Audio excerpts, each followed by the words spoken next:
Semua orang suka dipuji. Semua orang ingin diperlakukan dengan baik. Tidak ada orang yang suka ditegur, apalagi dihajar. Namun ternyata Tuhan Yesus berkata kepada jemaatnya di kota Laodikia. Lihat Wahyu 3 ayat 19. Barang siapa kukasihi, ia kutegur dan kuhajar. Sebab itu relakanlah hatimu dan bertobatlah. Lihat bagaimana kalau saudara dan saya dikasihi Tuhan. Justru kita akan ditegur dan dihajar Tuhan. Dan tujuannya adalah agar kita bertobat. Saudara sekalian, jadi ketika kita melewati teguran dan hajaran Tuhan, jangan pernah marah dan kecewa. Jangan salah mengerti dengan Tuhan.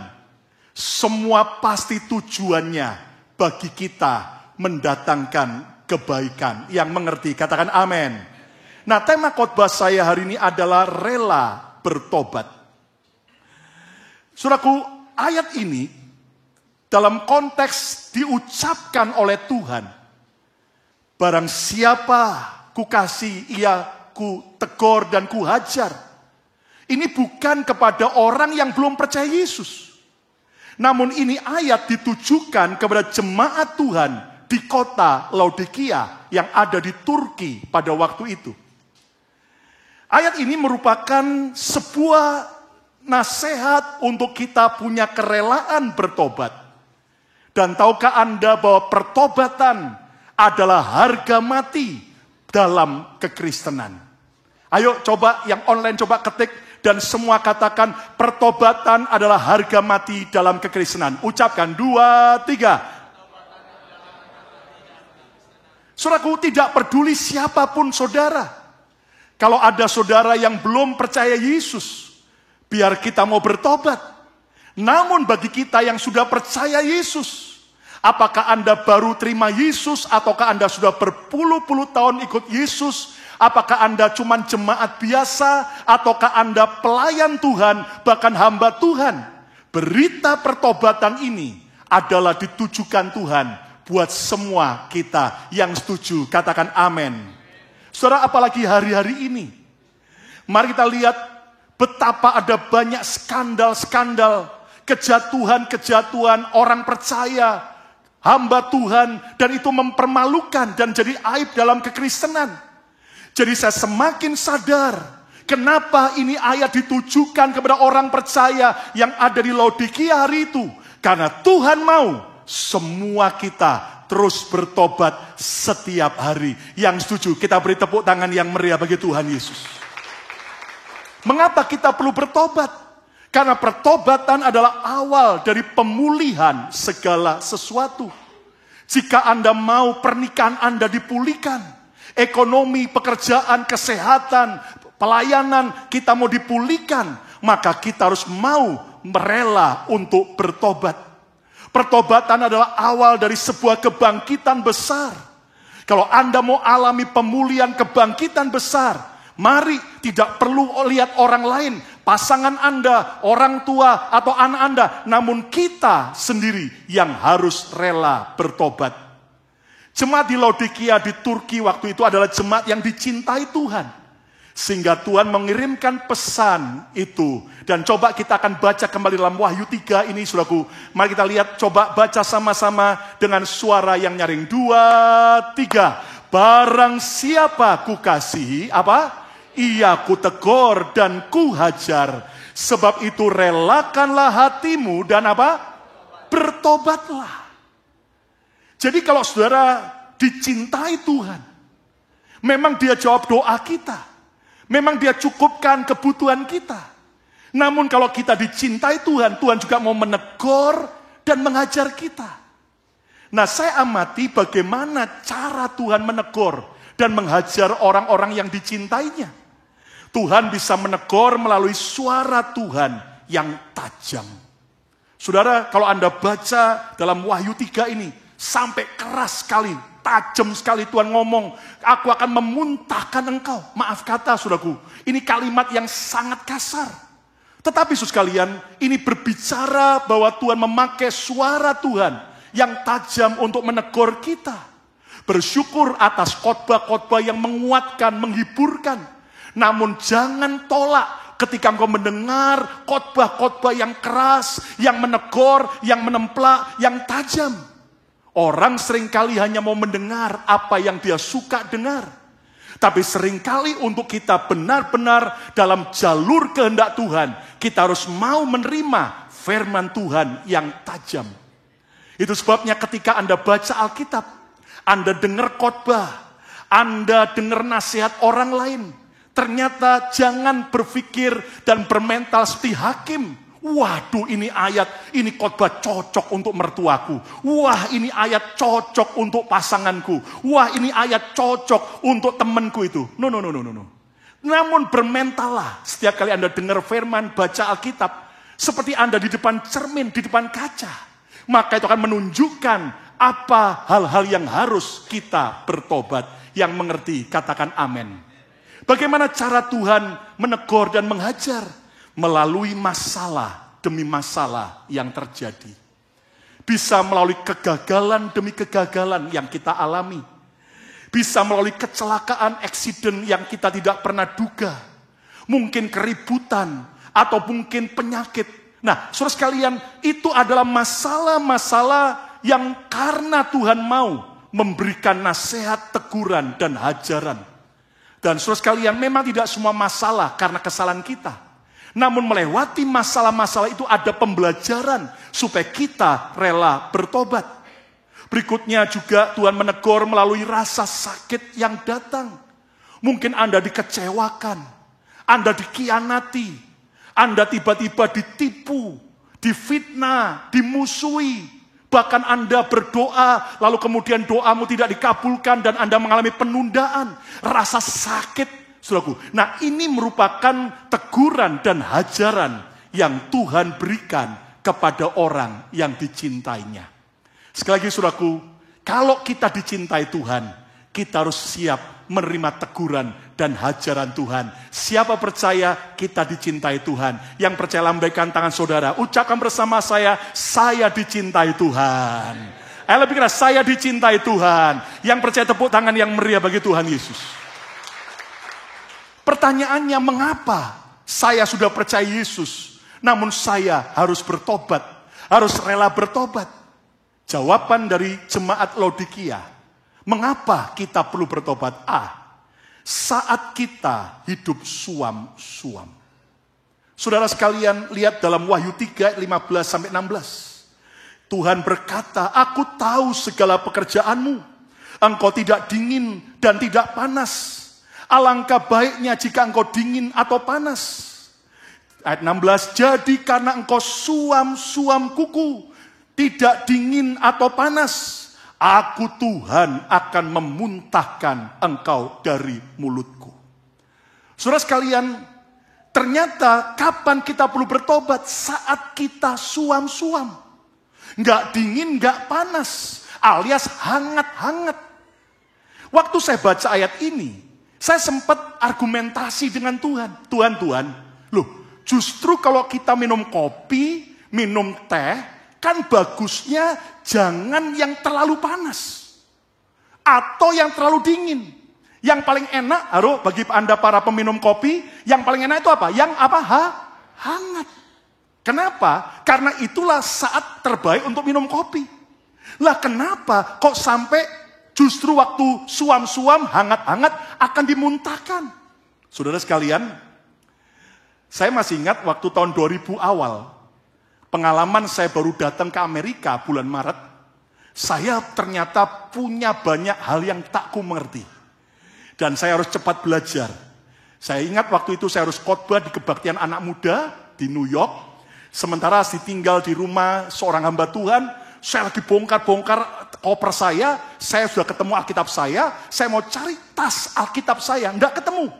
Berbagai macam barang, saudaraku. Akhirnya saya pikir, waduh, gimana ya? Lalu saya lihat dari rumah itu, saya cari Apakah ada kantongan yang cukup layak untuk saya taruhin Alkitab, lalu saya bawa ke saudaraku ke gereja.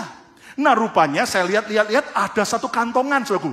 Dari karton bagus warnanya. Saya langsung ambil, saya masukin Alkitab, saya jalan kaki saudaraku menuju ke gereja. Anda tahu begitu saya masuk ke dalam ibadah anak muda. Saya kaget, beberapa wanita-wanita ketawa-ketawa, bisik-bisik. Saya sampai heran, apa yang salah dengan saya? Saya sampai lihat baju saya, apa celana saya ada yang miring, bahkan maaf kata, apakah resetting saya belum saya kunci. Saya sampai salah tingkah.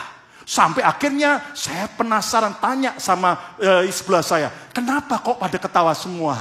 Iya, karena tas yang kamu pakai, loh apa? Ternyata itu tas Victoria's Secret. Saya baru tahu itu adalah tas pakaian dalam wanita, saudaraku. Lalu juga saya ingat waktu itu, saudaraku, saya diajak oleh hamba Tuhan, saudaraku, untuk saudaraku minum drive-thru di McDonald tahun 2000 awal. Dan karena dingin, saya mau pesan hot chocolate. Lalu kemudian setelah hot chocolate datang, gelasnya putih, saya ingat, dan tebal. Lalu saya pegang, wah, nggak panas, ini dingin. Lalu kemudian ada tutupnya, lubangnya kecil. Lah gimana cara minumnya? Saya ambil sedotan, saya masukin sedotan, langsung saya seruput, serup. Begitu saya serup, kaget saudaraku. Panasnya bukan main saudaraku. Dan lidah saya dan tenggorokan saya beberapa hari iritasi kebakar. Saudara, kalau kita minum kopi yang terlalu panas, loh justru kita akan terluka. Lah kenapa di sini kalau kita hangat-hangat, kok malah Tuhan memuntahkan? Akhirnya Tuhan memberi saya pemahaman. Kota Laodikia yang ada di Turki itu adalah kota metropolitan. Kota perdagangan, kota yang makmur. Dan di sekitar kota Laodikia ada dua mata air yang berbeda. Yang pertama adalah mata air, saudaraku, hangat atau panas. Itu adalah, saudaraku, air untuk orang mandi. Ya kan, Anda tahu belerang, air belerang. Dan di Indonesia atau di Amerika ada beberapa tempat, saudaraku, itu keluar air belerang. Kalau orang sakit kulit atau orang mau berendam di sana. Namun di Laodikia juga ada air, mata air, yaitu mata air yang dingin. Itulah mata air untuk minum. Nah, ternyata ketika Tuhan berkata, aku akan muntahkan kamu kalau kamu suam-suam. Itu ternyata kalau air belerang untuk mandi, yang panas dicampur dengan air dingin untuk minum. Kalau dicampur, memang suam, hangat. Namun kalau diminum, kerasa belerang. Dan itu akan membuat perut sakit, dan makanya mau dimuntahkan. Waktu saya ngerti ini, lalu kemudian Tuhan ngajar, kenapa orang yang suam-suam harus bertobat. Ini bicara dari mata air untuk mandi, yang panas, dicampur dengan air minum yang dingin untuk minum, namun kemudian dicampur untuk minum, maka nggak cocok. Ini bicara, jangan kompromi dengan dunia ini. Ada banyak orang Kristen tanpa sadar, Yesus iya, tapi dunia iya. Oh, kemudian kompromi nggak apa-apa kalau ke gereja. Aku mau hidup benar.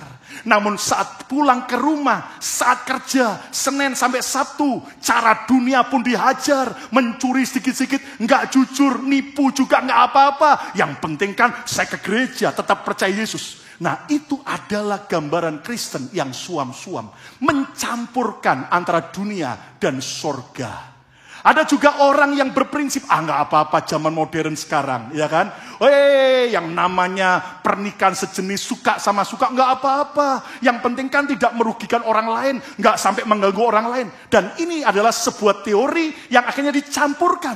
Padahal tetap firman mengajar agar kita tidak kompromi dengan dunia, walaupun kita tinggal di dunia. Lalu juga mencampurkan, ini bicara apa? Nggak fokus. Kadang-kadang Yesus iya.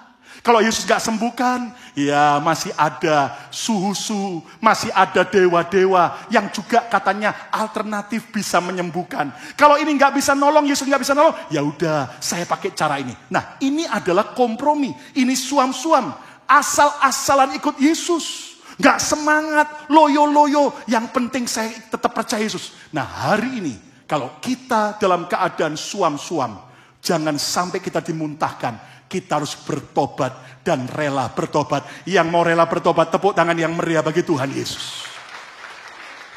B. Saat kita sombong. Saudara, lihat dalam Wahyu 3 ayat 17. Tuhan menegur jemaat Laodikia. Karena engkau berkata, aku kaya, aku telah memperkayakan diriku, dan aku tidak kekurangan apa-apa. Kenyataannya memang jemaat di Laodikia sangat makmur, mapan.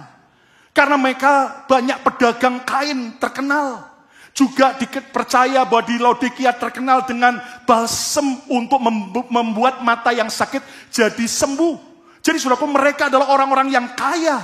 Bahkan orang yang sukses, makmur, tidak kekurangan apa-apa. Namun kalimat ini adalah kalimat kesombongan. Saudara ingat iblis diusir dari surga gara-gara sombong. Namun sedihnya banyak orang belum pernah ke surga. Tapi sombongnya bukan main, saudaraku. Ayo coba lihat, karena kita katakan, mari kita bertobat dari kesombongan. Coba, bilang ya toh. Saudaraku, ayo coba lagi katakan, jangan sombong. Nah ada orang, saudaraku, sombongnya bukan main. Merasa diri hebat, merasa diri jago, merasa semuanya karena dia. Kalau nggak ada dia nggak bisa apa-apa. Wah, dia merasa hebat. Ingat baik-baik, semua pencapaian apapun yang kita alami, semua adalah karena Tuhan saja. Yang sadar semua kemuliaan hanya bagi Tuhan. Tepuk tangan yang meriah bagi Tuhan Yesus. Haleluya. Nah saudaraku, mari kalau sampai kita sombong bertobat. Orang sombong itu enggak selalu dari sikap. Ada orang kalau ketemu orang kayaknya attitude-nya rendah hati. Tapi hatinya sombongnya bukan main. Sementara ada orang begini. Wih, begini. Ya memang sombong. Saudaraku, mari kita bertobat. Apalagi kapan kita perlu bertobat? Saat kita kehilangan kedekatan dengan Tuhan. Loh, kok bisa? Coba lihat Wahyu 3 ayat 20. Kepada jemaat Laodikia Tuhan berkata, lihat, aku berdiri di muka pintu dan mengetuk. Loh. Ini ayat bukan bagi orang yang tidak percaya Yesus, tapi bagi jemaat Laodikia. Lihat, kata Yesus, aku berdiri di muka pintu dan mengetuk. Saya mau tanya, jadi posisi Yesus di dalam hidup mereka atau di luar? Di luar. Jikalau ada orang yang mendengar suaraku dan membukakan pintu, aku Yesus akan masuk mendapatkannya. Dan aku akan makan bersama-sama dengan dia, dan ia bersama-sama dengan aku. Saudara, aneh sekali. Ini ayat seringkali dipakai untuk penginjilan. Sekarang Yesus sedang di depan pintu hatimu. Buka hatimu, terima Yesus. Namun dalam konteks ayat ini ayat untuk orang percaya. Yang sudah percaya Yesus. Ayat ini menunjukkan betapa banyak orang percaya sudah kehilangan kedekatan dengan Tuhan. Ingat, Tuhan kita tidak pernah meninggalkan kita. Ingat, Tuhan kita tidak pernah menjauh dari kita. Namun justru kita sendirilah yang seringkali menjauh dan meninggalkan Tuhan. Dan lihat saudaraku, berapa banyak orang percaya, masih percaya Yesus, namun tidak pernah dekat dengan Yesus yang mereka percayai. Ada banyak orang membicarakan Tuhan setiap hari, namun jarang berbicara dengan Tuhan yang dia bicarakan. Ada banyak orang rajin ke gereja, tapi sebenarnya mereka jauh. Yesus sudah di luar mereka. Dan yang paling sedih, ada orang rajin pelayanan, tapi tidak pernah dekat dengan Tuhan yang mereka layani. Yesusnya di luar. Oh, saya Kristen, tapi tidak pernah lagi baca Alkitab secara pribadi tiap hari. Oh, katanya melayani, tapi kosong, kering. Oh, katanya bahwa saya ngerti firman, tapi ternyata hidupnya tidak pernah nikmati Tuhan dan hadiratnya. Saudara, nggak heran ada hamba Tuhan tiba-tiba jatuh dalam dosa. Tidak heran ada anak Tuhan tiba-tiba malah cerai. Kenapa? Karena mereka mungkin dari luar tetap Kristen, tapi Yesusnya sudah di luar hidup mereka. Yang di dalam adalah egonya, yang di dalam adalah keangkuhannya, yang di dalam menguasai adalah kemauannya sendiri. Dan sampai berkata, Tuhan lu mau apa? Yang penting saya begini. Dan ini berarti Yesus sedang di luar. Hari ini saudaraku, jangan pernah kehilangan kedekatanmu dengan Tuhan. Tuhan Yesus mau dekat denganku dan denganmu. Saudara ingat keluarga Betani, Marta, Lazarus, Maria. Marta satu kali sibuk melayani, mungkin nyiapkan makanan bagi Yesus dan murid-muridnya, melayani Yesus, nyiapkan untuk pakaian, untuk mandi, handuk dan sebagainya. Sampai dia kelelahan. Dan kemudian dia protes sama Tuhan. Tuhan, kenapa aku seorang diri melayani dan kenapa Maria cuma duduk di kakimu? Anda tahu, Marta gambaran orang yang sibuk bekerja tiap hari. Sibuk melayani, namun telah kehilangan kedekatan dengan Yesus. Saudara, dan orang yang seperti Marta, isinya apa? Isinya adalah rasa kesepian. Dia merasa sendiri. Ada banyak orang hari-hari ini merasa kesepian, kosong. Kok hidup ini hampa ya? Kok kosong ya? Anda berarti sudah kehilangan keintimanmu dengan Tuhan. Mungkin ada orang seperti Marta, kelelahan. Tubuh nggak capek, jiwa dan roh capek. Kenapa kok begini terus stres? Berarti Anda sudah kehilangan kedekatanmu dengan Yesus. Ada orang seperti Marta, isinya marah, komplain, seperti Marta. Ada orang seperti Marta, isinya iri hati. Kenapa Maria? Isinya cuma sibuk melihat orang lain, nuduh orang lain, merasa nggak fair. Bahkan Marta salah mengerti dengan Yesus. Saudara, kalau sampai kita seringkali merasa kesepian, kosong, merasa kering, kelelahan, marah, dipenuhi emosi, iri hati, salah mengerti tentang Tuhan dan orang lain. Itu artinya, coba cek, Yesus jangan-jangan sudah di luar hidup kita, jauh kita tinggalkan. Hari ini, Tuhan mengetuk pintu hati kita, untuk kita rela bertobat. Izinkan Yesus kembali menjamah hidup kita. Yang mau tepuk tangan yang meriah bagi Tuhan ini. Apa hasil kalau Yesus kita izinkan dekat dengan kita dan kita mendekat dengan Yesus? Ayat ini berkata, kamu akan makan dengan aku dan aku dengan engkau. Saya mau tanya. Saudara, apa sih tujuan Anda diundang makan? Ditanya, enggak jawab. Kalau Anda saya undang makan, supaya apa? Kenyang. Dari wajah Anda kelihatan lapar nih. Saudara lihat kemari.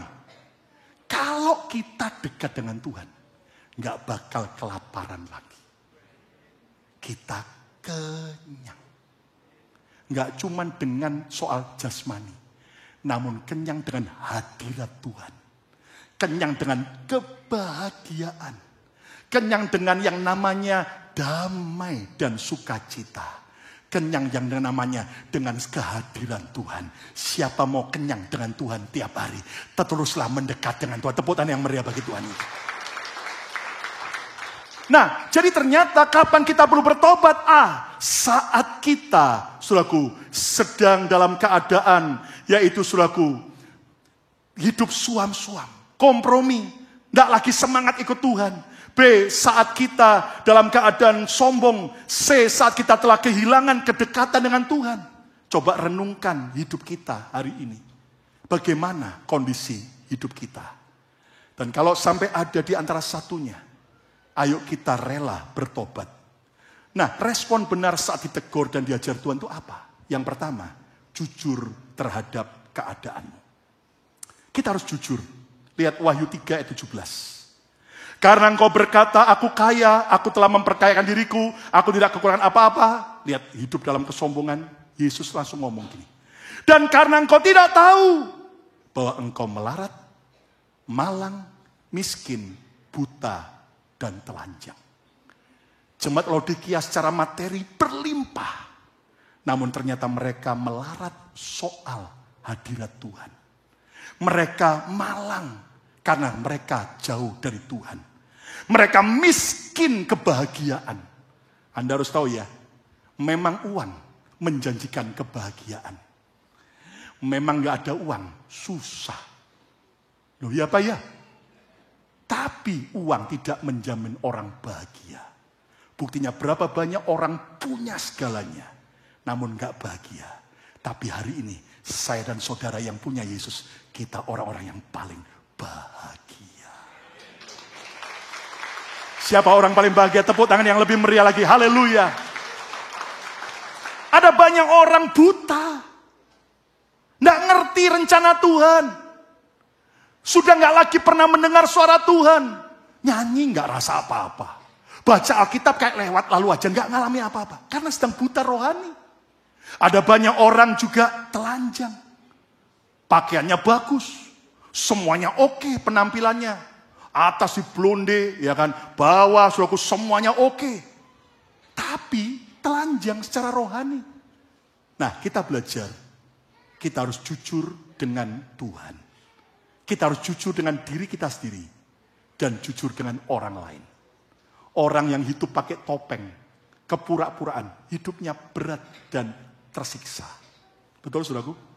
Saya lihat para wanita kalau begitu sudah selesai membersihkan make up. Waduh, begitu make up dihapus karena selesai kondangan. Rasanya lega. Nah, sama juga ketika kita hidup terbuka jujur. Hidup kita akan alami pemulihan Tuhan. Katakan amin. Namun jangan berhenti hanya cuman jujur, terbuka. Ada orang bilang ini, oke, saya terbuka sekarang Pastor Lukas. Saya mau terbuka kalau saya adalah seorang pezina. Saya mau terbuka, saya adalah seorang pejudi. No. Tidak cuma soal itu. Namun yang kedua, respon benar saat ditegur dan diajar Tuhan. Rela bertobat. Wahyu 3:19. Barang siapa ku kasih, ia ku tegur dan ku hajar. Sebab itu relakanlah hatimu dan bertobatlah. Mengapa untuk bertobat didului dengan kata merelakan hati? Karena banyak orang tidak bisa bertobat karena mereka tidak pernah rela untuk bertobat. Seringkali kalau terima teguran, seringkali ketika terima nasihat, merasa langsung bangun benteng. I am okay.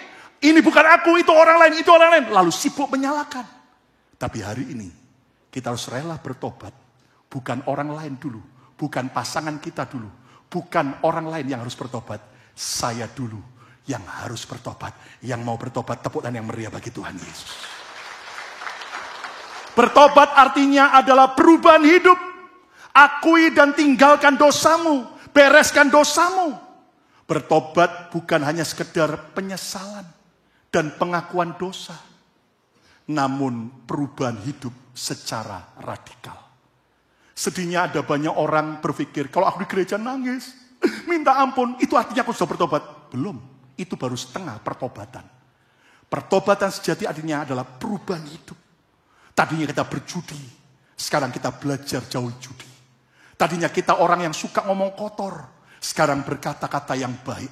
Tadinya kita pembenci, pendendam, sekarang pengampun dan pemurah. Tadinya kita pelit, kita jadi seorang yang murah hati. Nah, itu adalah sebuah tanda pertobatan. Dan yang ketiga, yang terakhir, respon benar saat ditegur dan diajar Tuhan. Siap bayar harga bagi pertobatan. Loh, bukankah keselamatan itu gratis? Benar. Untuk diselamatkan, itu gratis cuma-cuma. Karena terlalu mahal harga keselamatan. Yesus rela berkorban di kayu salib. Dan dia bayar secara lunas. Dan kita terima karena iman. Namun setelah kita terima keselamatan yang gratis, kita harus siap bayar harga bagi sebuah pertobatan. Bayar harga ikut Yesus. Mana buktinya? Kembali pada jemaat Laodikia, Wahyu 3 ayat 18. Maka aku, Yesus, menasihatkan engkau. Apa yang dia nasihatkan? Supaya engkau membeli daripadaku. Loh, beli dari Tuhan itu maksudnya apa? Artinya Anda harus rela dan mau bayar harga. Saya mau tanya, siapa saudara yang datang tidak bawa handphone? Angkat tangan. Oh, puji Tuhan, jadi nggak ada door prize handphone hari ini. Siapa yang handphone Anda dapat karena hadiah? Angkat tangan. Oh, nggak ada. Siapa yang handphone Anda dapat karena Anda mencuri? Nggak ada juga, puji Tuhan. Terima kasih Tuhan, gak ada yang mencuri. Siapa yang handphonenya karena beli sendiri? Gak usah angkat tangan, udah tahu. Ayo, apa tanda kalau Anda membeli handphone Anda? Anda apa? Berani bayar harga. Entah nyicil atau cash. Atau kredit card. Nah, ketika Yesus berkata, supaya engkau membeli daripadaku, artinya apa? Kita harus berani bayar harga. Beli apa?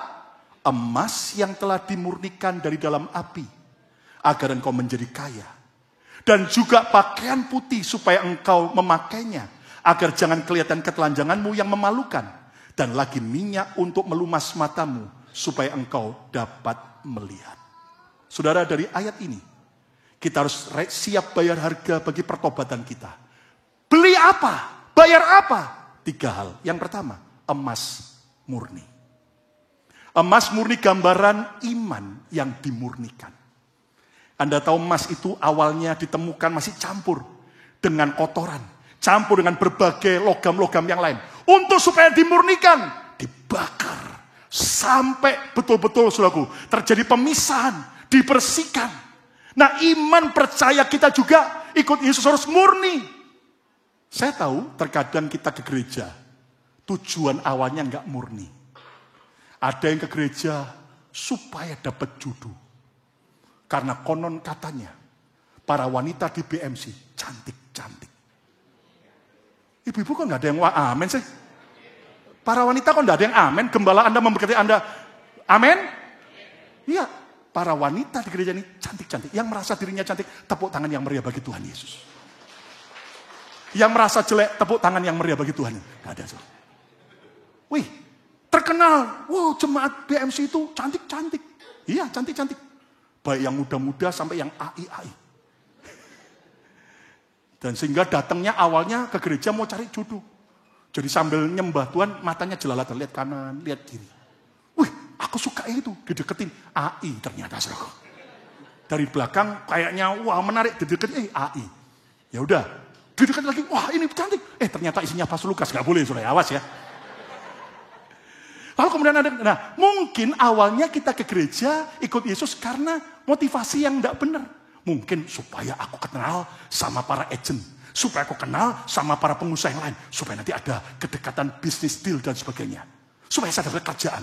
Mungkin awalnya, ya supaya saya cari teman. Karena di rumah tidak punya teman, saya ke gereja. Nggak apa-apa, awalnya mungkin Anda datang mau cari berkat, supaya saya ditolong Tuhan. Atau supaya gereja menolong saya.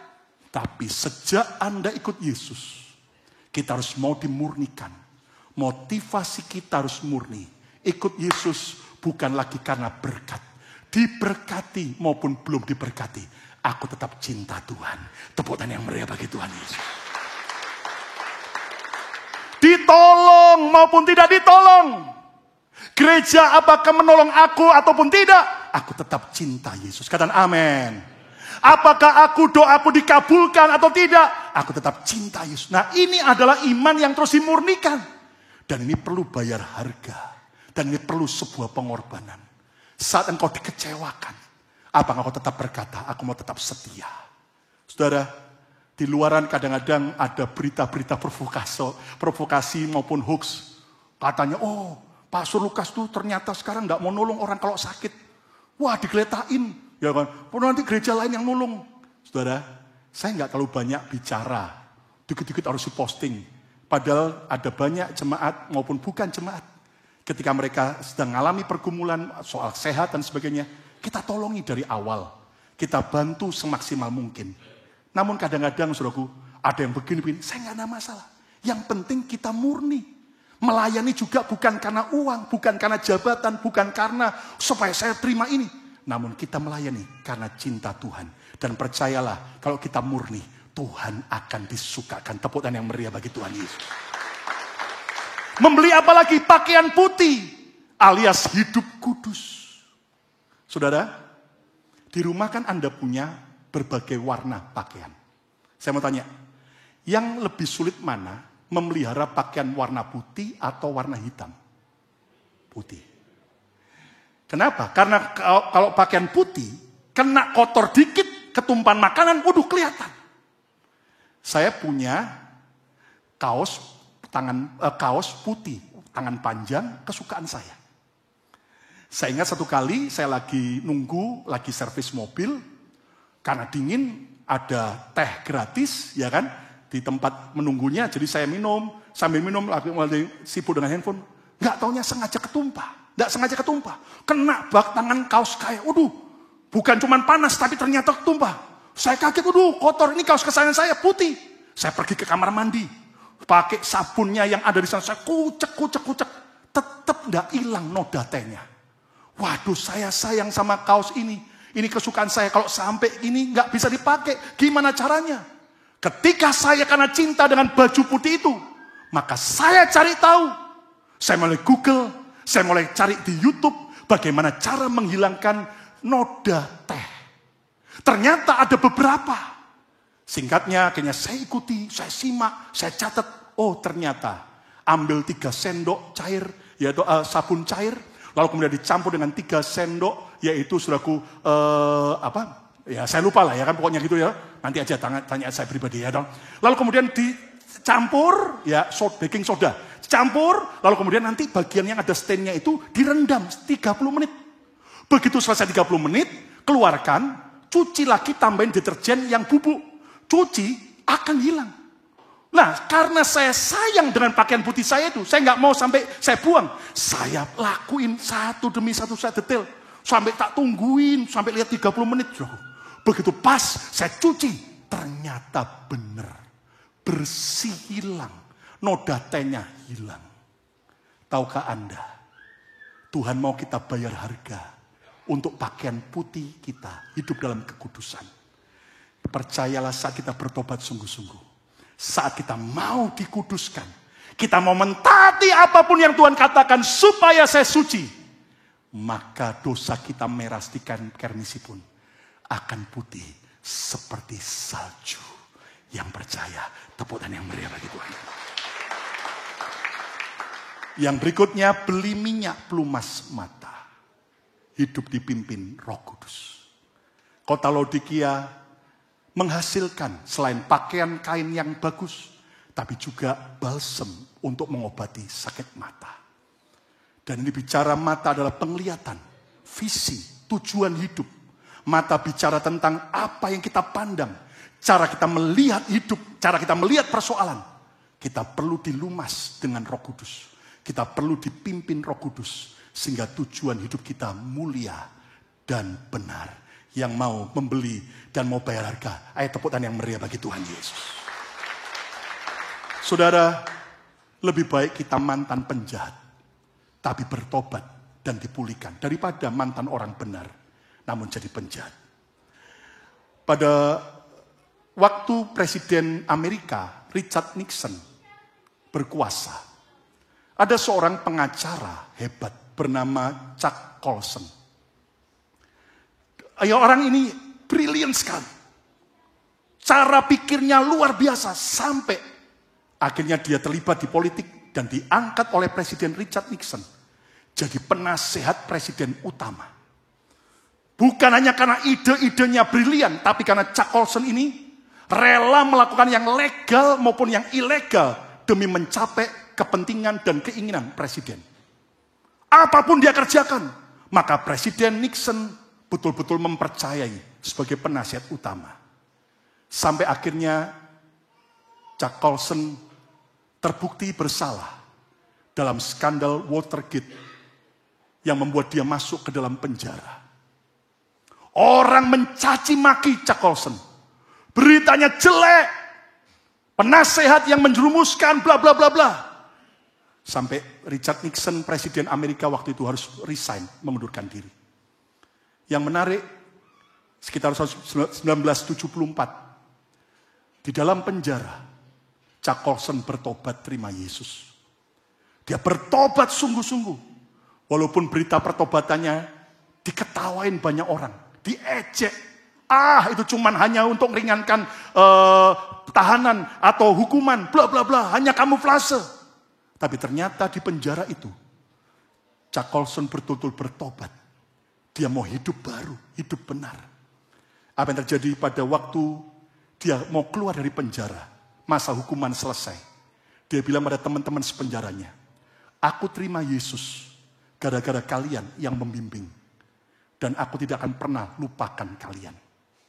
Setelah dia keluar dari penjara, akhirnya Chuck Colson mendirikan pelayanan yang bernama Prison Fellowship. Di mana dimulai dari penjara tempat dia pernah ditahan. Mulai meluas pelayanan ini sampai hari ini. Di seluruh penjara di Amerika, di berbagai state. Pelayanan Prison Fellowship adalah pelayanan yang terbesar di penjara-penjara di Amerika.